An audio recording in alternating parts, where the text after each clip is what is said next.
नमस्कार मित्रों। तो आज मैं आपसे बात करने वाली हूँ एक ऐसी शख्सियत की जिन्होंने शिक्षा के क्षेत्र में क्रांति ला दी थी। 1900 शताब्दी में इन्होंने शिक्षा के क्षेत्र में ऐसा काम किया, खासकर महिलाओं की शिक्षा के लिए एक इस तरीके का कार्य किया कि पूरे के पूरे समाज में इन्होंने क्रांति ला दी। इनका नाम है सावित्रीबाई फुले। सावित्रीबाई फुले जो कि हमारी महिला टीचर थी, प्रथम महिला टीचर थी, जिनका जन्म दिवस आज हम शिक्षक दिवस के रूप में भी मनाते हैं। तो चलिए आज हम आपको सावित्रीबाई फुले की कहानी के बारे में बताते हैं कि सावित्रीबाई फुले का जन्म कब हुआ, इन्होंने किस तरीके से हमारे समाज में एक नई क्रांति लाई और लोगों को शिक्षा के रूप बारे में अवगत कराया, जागृत कराया। तो सावित्रीबाई फुले यह हमारी 1900 शताब्दी की बात है, जब हमारी सावित्रीबाई फुले जो थी उनका जन्म हुआ। सावित्रीबाई फुले जो हैं, इनका जन्म 3 जनवरी 1831 3 जनवरी 1831 में महाराष्ट्र के एक डिस्ट्रिक्ट सतारा में नायगांव एक जगह है, वहाँ पे इनका जन्म हुआ। सावित्रीबाई फुले जो थी, इनका जब जन्म हुआ उस समय पेशवाओं का राज था। बहुत ही घोर ब्राह्मणवाद था।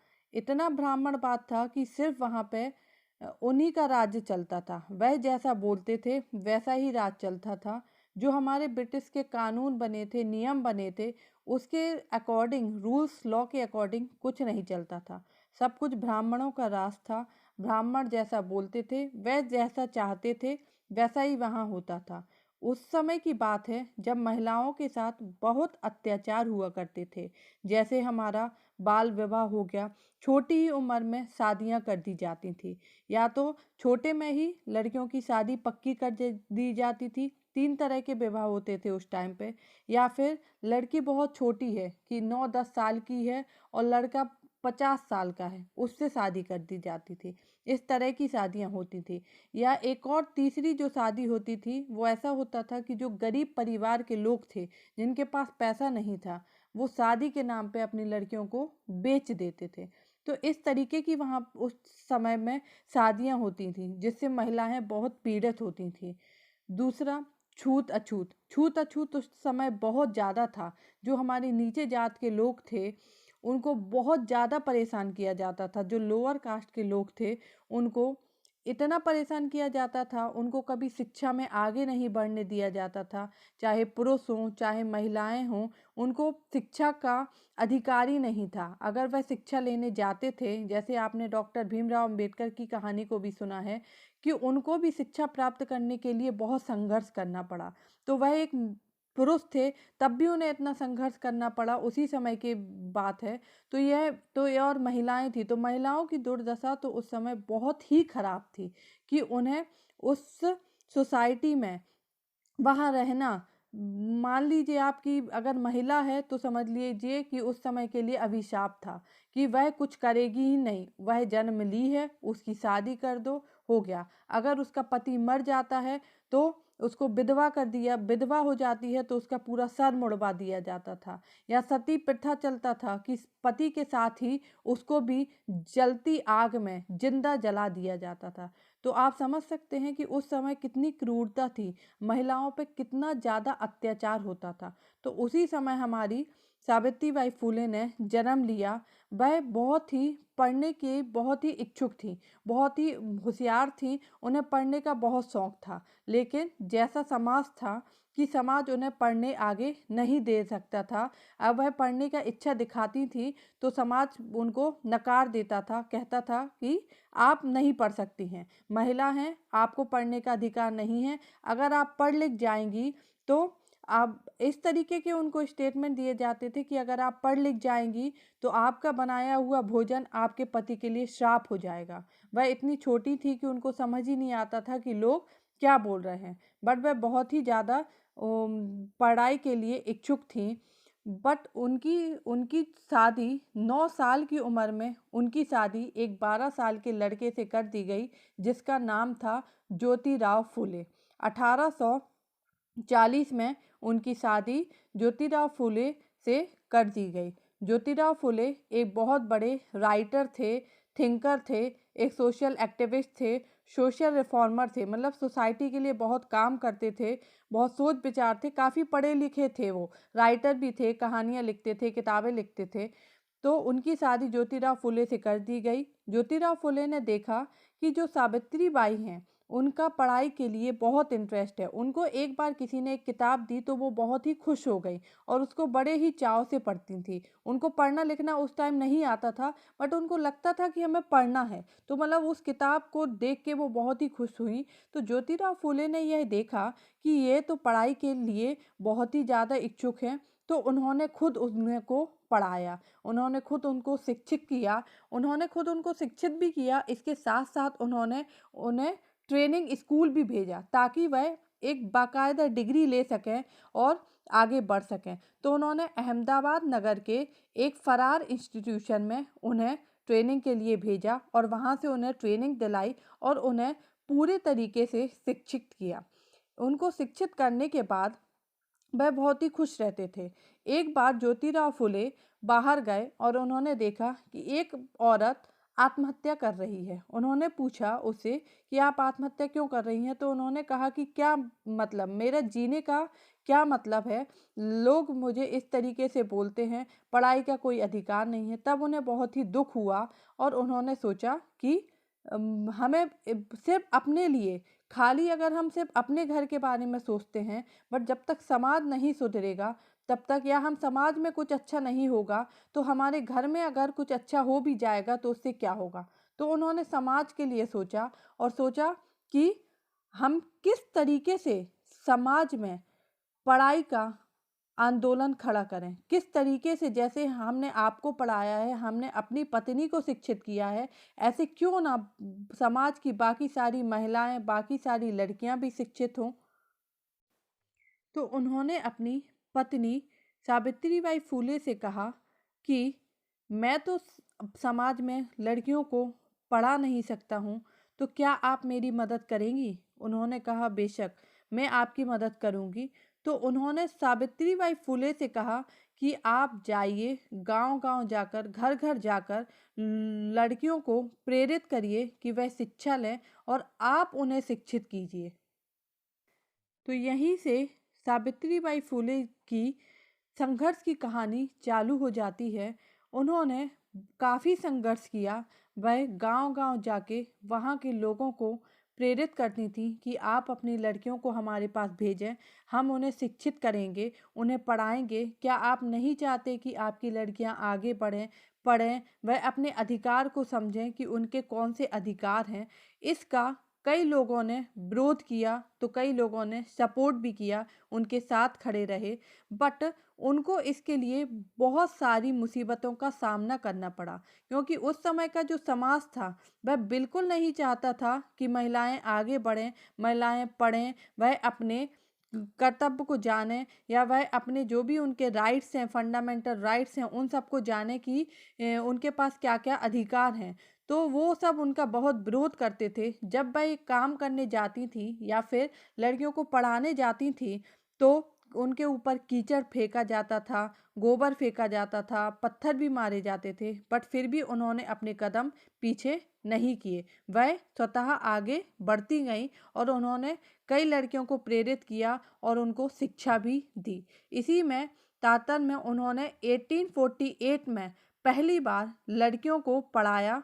एक महाबाड़ा जगह थी पुणे में, वहाँ पे उन्होंने पहली बार लड़कियों को पढ़ाना स्टार्ट किया।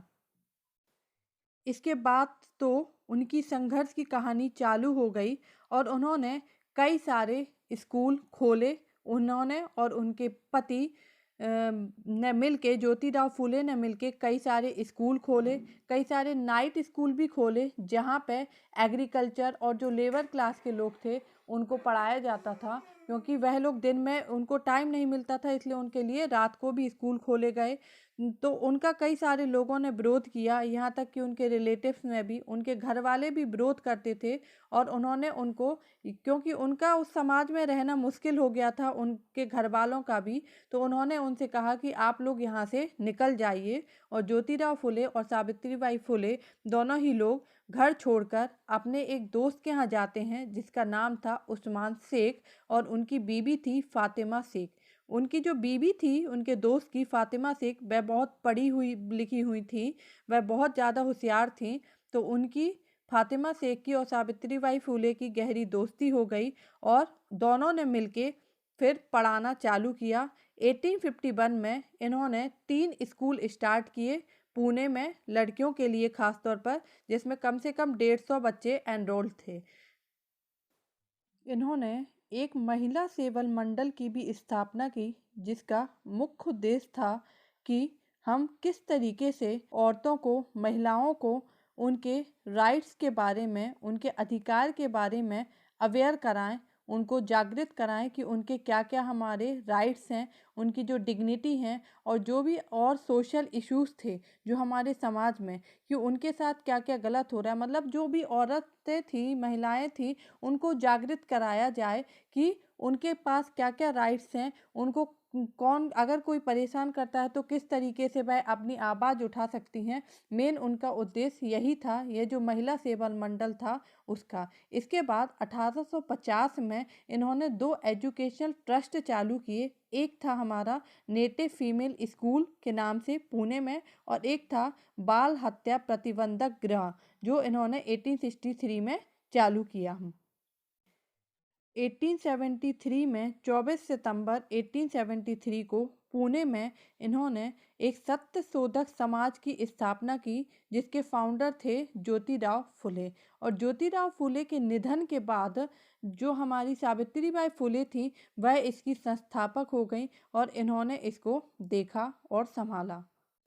1890 में ज्योतिराव फुले का देहांत हो जाता है। उसके बाद सत्य शोधक समाज की जो संस्थापक थी वो सावित्रीबाई फुले थी। सत्य शोधक समाज में मेन जो हमारा काम होता था वह क्या था कि जो हमारी विधवाएं थीं, या उस समय औरतों पे बहुत अत्याचार होते थे, उनके साथ रेप भी किए जाते थे, कई सारी क्रूरतियाँ थीं।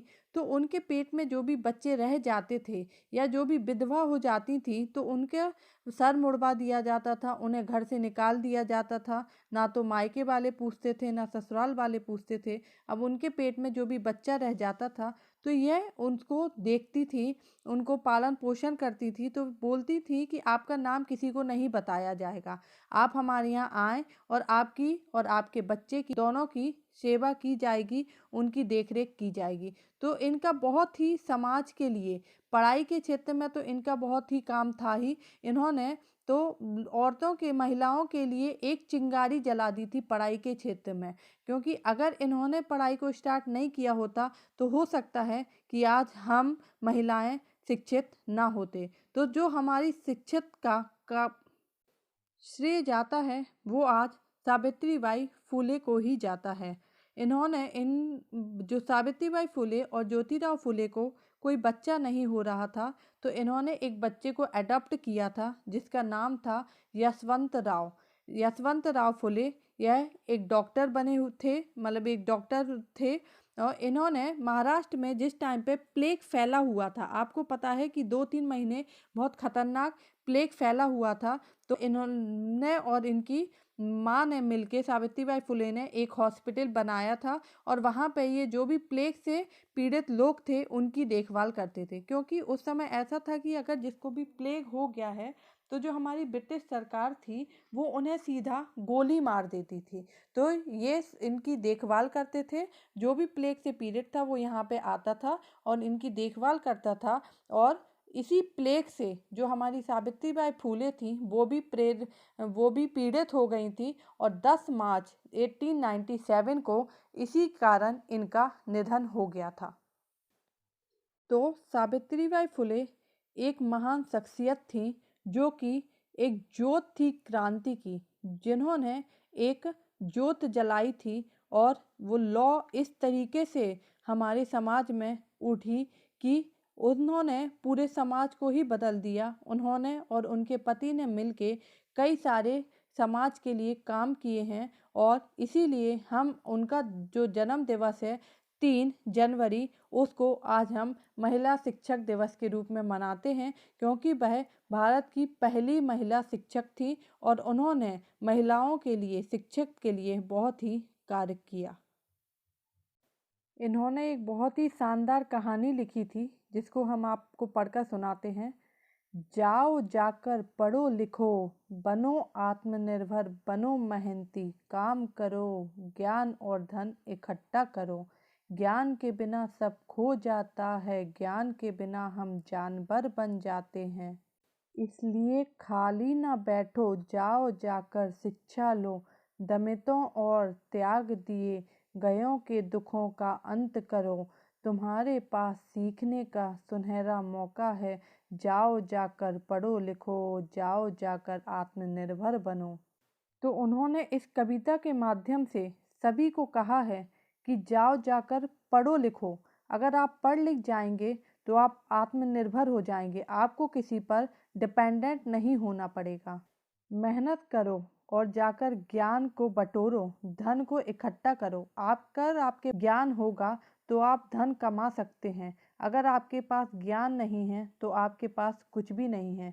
ज्ञान के बिना आदमी जानवर बन जाता है। इसलिए खाली नहीं बैठो और जाकर शिक्षा लो। अभी तुम्हारे पास बहुत ही सुनहरा मौका है, इसलिए जाओ जाकर शिक्षा लो। तो यह कविता थी जो कि सावित्रीबाई फुले ने लिखी थी और लोगों को इसके थ्रू अपना संदेश दिया था। जय हिंद, जय भारत।